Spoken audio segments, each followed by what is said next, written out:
Welcome back to those of you following our tutorial series. This one will be covering refrigeration, power, lighting and rooms. Our last one we managed to get our cooking up and running and we're producing food. However, if you look at the food you'll see that it actually has a spoil date, and sitting outside actually everything such as weapons and clothing and things will spoil too, but we'll worry about those later. First of all, we want our food stores to be protected. There's a couple of ways for this. Anything below 2 degrees Celsius will keep it at a refrigerated status, which will expand how long till it spoils by quite a lot, a substantial amount. But anything below 0 degrees will actually give it the frozen status, which means it will never spoil. So the first thing we're going to do is start preparing a freezer area, and there's a few things that we'll need to make this work. I'm going to clear out an area here. I'm preparing the food and meat here, so I usually keep the freezer nearby, and I also usually keep the farms nearby because they'll be taking the food to prepare it to refrigerate it, and when they need to eat that food they'll be taking it from the refrigerator as well. So for now this is going to be our area. Secondly, the refrigeration is the first thing that's really going to need power. So we're going to need to set up some power here, and we're going to look at the power options. Now, fuel generator is one of the easiest things to put up at the moment. It requires wood, and because we're on a map with lots of wood, that is going to be a really easy way to get going. Solar is also a brilliant option. It's cheap and effective and quick to get started. You don't need any research. It's available right from the get-go. However, it does, I've got my storage yard there, it does get affected by the shadows of this land, where the mountain is shadows, so you want to avoid those, and you want to wire it to your main building using power conduits. You need this for all your electrical power transportation. Now I tend to usually have at least 2 channels of power in case one gets knocked out, whether by lightning or attack or just damage and needs repair. That way if something happens we still have a power circuit bringing the juice in that we need. I've put a fuel stove in here. We're going to press play and let them get on with building that. Now, one of the other things is solar power is great during the day, but it's not available at night. So the way you're going to need to deal with that, you don't need this many power conduits. I'm just a little overzealous on the power conduits. And I'm going to put in 2 batteries for now. I tend to leave a gap in between in case they become damaged and need repair, or fires in the walls and things like that. That should be plenty for now.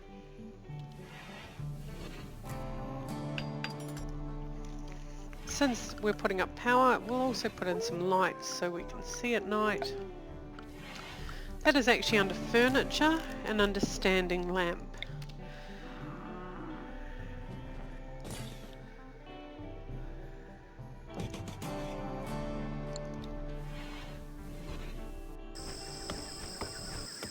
I have given them a lot of tasks, so I need to slow down and just let them do it for a little while. Even though I have no joy activities set up yet, they will do things like watching the sunset and cloud watching and things like that to keep their joy up. But a quick joy activity, should they need it, is under the joy category, and the cheapest, quickest one to build is the horseshoes. We'll happily throw horseshoes around.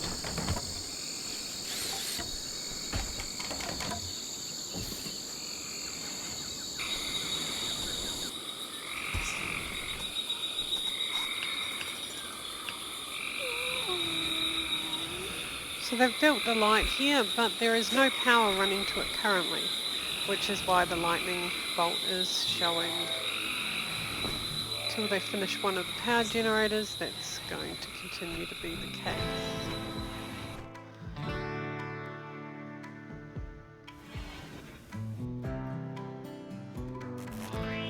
And we have light. There we go. Now they can rest. Now one of them is awake and playing horseshoes by the looks of it. Yes.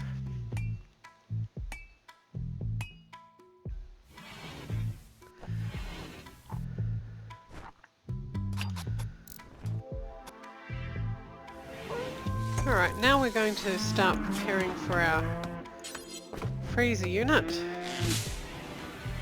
We're going to need some... actually, we still have lots of metal. I'm going to start preparing the freezer unit out of steel. Just makes me think of metal refrigerators, I guess. Put some walls in here. Really need them to mine out that other area. I tend to end up with a very large fridge because I like lots of storage.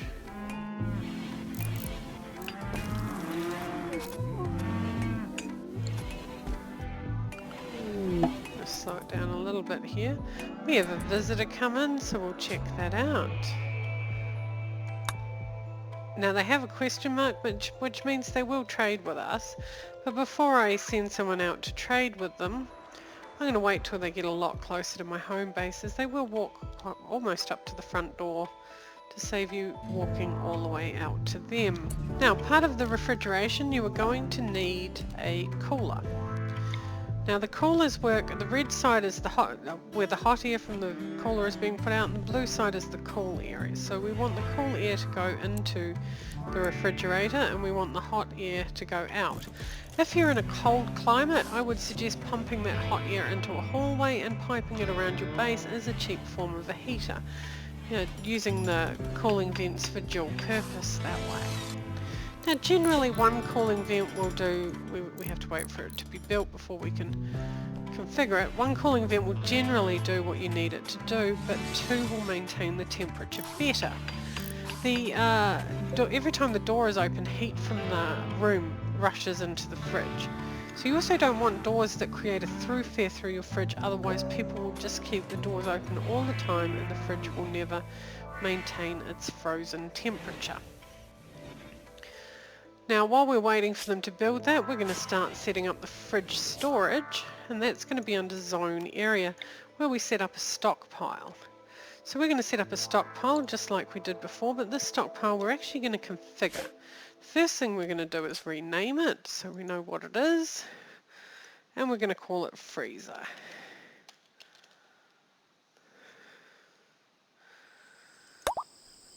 Now under the storage tab here you can say what goes in it. We're not going to allow rotten, we are going to allow foods. I don't think we need manufacture. Oh, we will allow medicine. Not that most medicine doesn't need to be refrigerated, but I'll separate it later. I like having it nearby for the doctors. Stone blocks, hops, no, that's all fine. I might put hops in there for later. We don't need raw resources. We don't need items, weapons, apparel, body parts. Corpses, animal corpses can go in there. Human-like corpses, no, but animal corpses can go in because they can be refrigerated until we're prepared to butcher them, which will also stop them from spoiling and make them last longer. So that looks good. Now we want to turn off food from being stored in this stockpile. We want to turn off food. And we want to take hops out of here. I don't think hops needs to be refrigerated, but I'll put it in anyway. And we want to take animal corpses are not allowed in here. Okay, that's good. This one here, I think, allows animal corpses. We'll turn that off. Perfect. So now they should start delivering all the food to this storage unit down here. You can see our batteries are built and they are starting to charge with power from the generator here, which needs refueling, or from the solar panel. Down the middle of the solar panel here, there's a little bar which shows how effective it is. At the moment it's only producing a little bit of power because it's getting darker and there isn't as much sunshine, and by night time it won't produce any at all. Now our trader has reached our town, so we're going to find our person with the best social, which I don't have anyone with a decent social, so this person will do. And then you just right click them and trade with them to see what they have.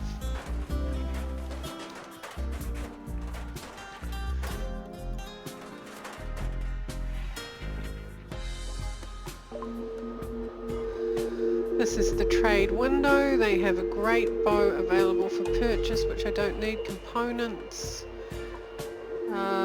which I can sell, berries, which I can sell them, chinchilla meat, which I can sell them, and actually they're selling some meat too. I may buy that. How much is that? I'll keep my money for later. So they don't really have much that I'm interested in this point. So we're just going to hit accept and let life continue. This room will fluctuate in temperature at 0, between like 2 degrees above and 0.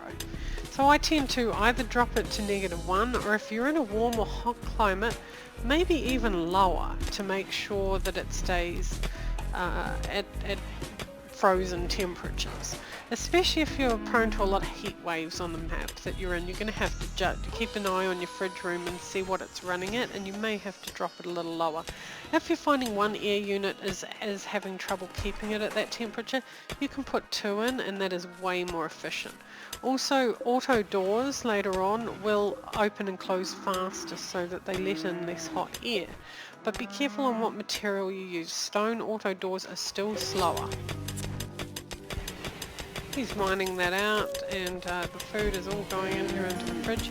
You can expand a storage zone by selecting the zone, such as stockpile in this case, clicking on the zone you want to expand, and then dragging it out, and it will continue that zone rather than make a new zone.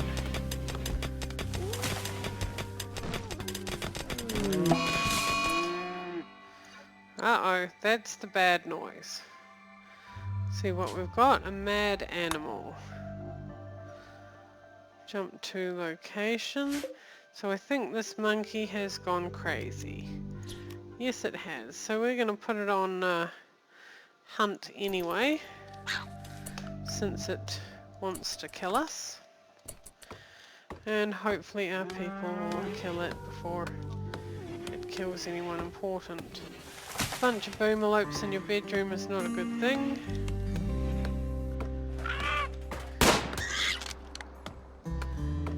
Got it, and we'll be eating that for dinner tonight.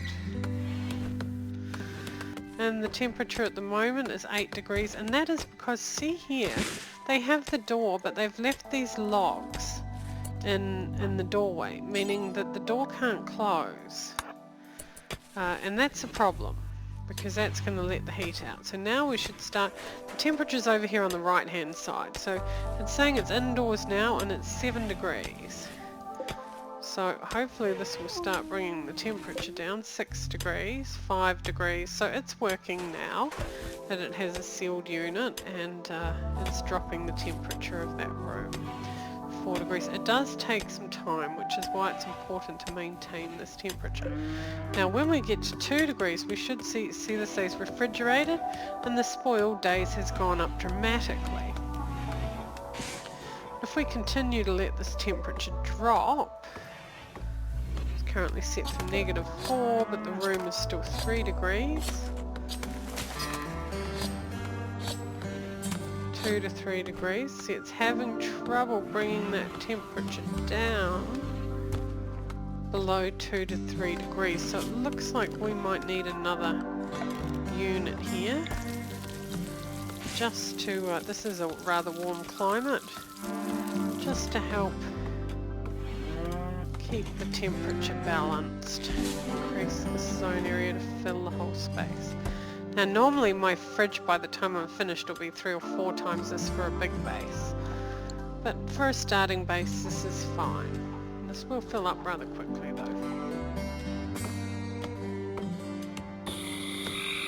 see how the refrigerator is doing. The refrigerator is now sitting between -3 and -4 degrees, alternating. That is perfect. And if we select a meal, we'll now see frozen won't spoil. So this is how your long-term storage. This is how you save your base and how you save your animals. Wanderer joins. Now this is a good thing. A villager named Tori has arrived, joining your colony. She is a criminal surgeon. Interesting combo. She's trigger happy and a fast walker. She's good at melee. She's a pretty good doctor. About social, 0. So I still have no one who's good at social, unfortunately. Okay, so now I've skipped ahead a little just so that they've cleared out some of this area. And we're going to start preparing some bedrooms / prison cells. Now they'll work as colonist bedrooms until we need them as prison cells. So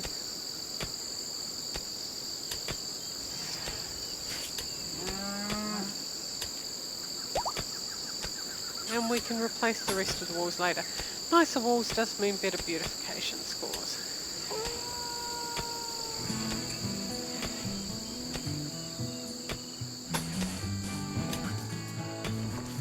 Alright, in the meantime, we're also going to request that they put a floor in, just to make the room a little nicer. Since we have lots of wood, for now we're just going to make it a wooden floor.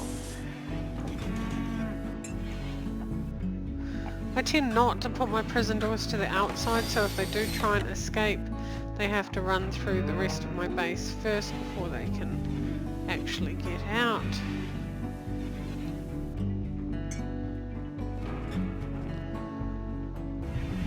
Cooking power, refrigeration. Our batteries are charging much better now, producing a little bit more power than we need each day, which is good. When you're seeing those go down, you need to put in more power producing devices.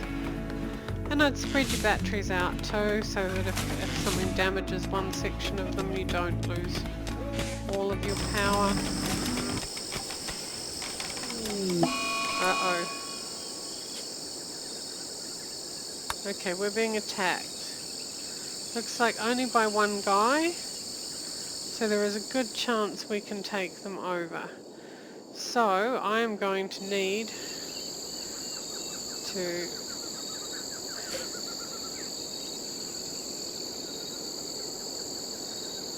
mark this for prisoners. In the meantime, in case we do manage to capture this person, I'm going to save my game.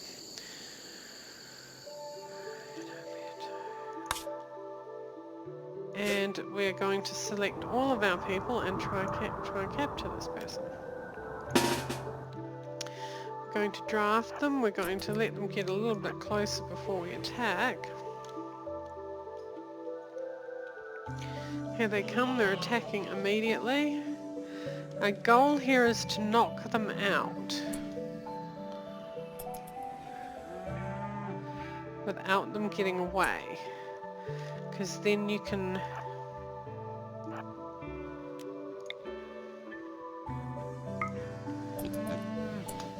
we need to slow this down so we can see what's happening. Now when you attack with them all like that, they should melee. No, they're not. You don't want people shooting towards other people who are in there. They will actually shoot their friends pretty much every time. They'll shoot their friends more than they shoot their enemies. So melee is a safer way at the moment to maybe knock this person out. We're going to undraft you. I'm not sure we need you. Oh, Herbie doesn't like scary things. So Herbie's just going to freak out for a bit. There we go. And we managed to capture the person. You can tell that because once we undraft these people to get them out of the way. Okay, we can see that they have an exclamation mark above their head and that they are downed. This is ideally what you want. You can check out and see what the character has. You can take their clothing if you want, but that will upset them if you want to keep them as a prisoner. So for now we're just going to capture them. So we're going to capture this person.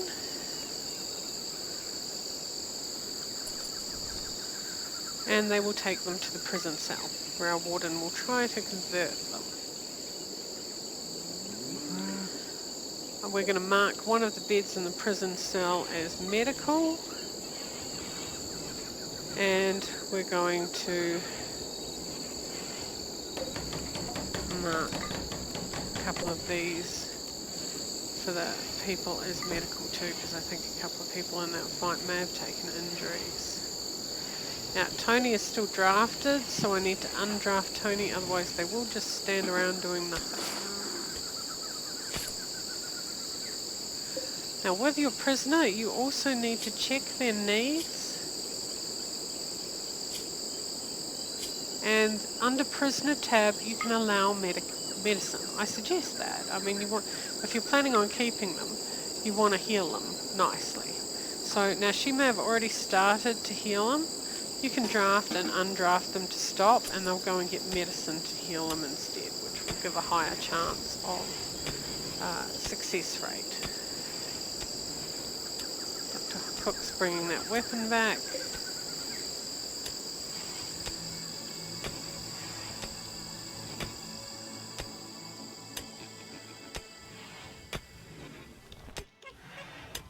Now, Tony's gone and got medicine and is bringing it to the prisoner to heal their wounds, and then Tony needs to go and get healed as well.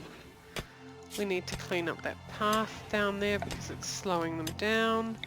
We'll put in something prettier later, but for now we'll just speed it up by putting concrete in.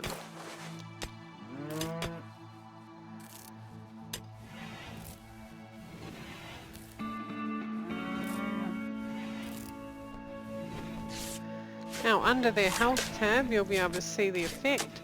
A white plaster is a fairly good bandage, a brownie one is okay, but over time you'll see these injuries heal, and hopefully most of them will be healed. There are certain operations you can perform to fix certain injuries, but if you're going to want to convert them, or even if you can't convert them and you sell them as slaves later, then of course you can also harvest them for parts, but it depends on what direction you want your colony to go.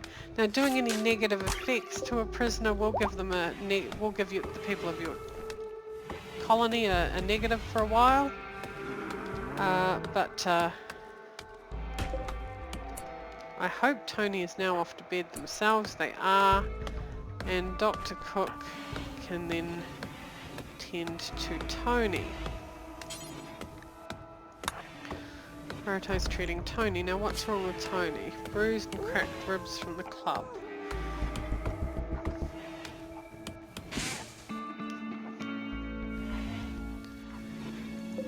So the doc will get on healing that. How's our prisoner doing? All their wounds have been bandaged. Now we just have to wait and see which ones will heal and which ones will not. That's pretty much it for this tutorial. It covers power, refrigeration, and setting up a basic prison cell. Healing wounds as well.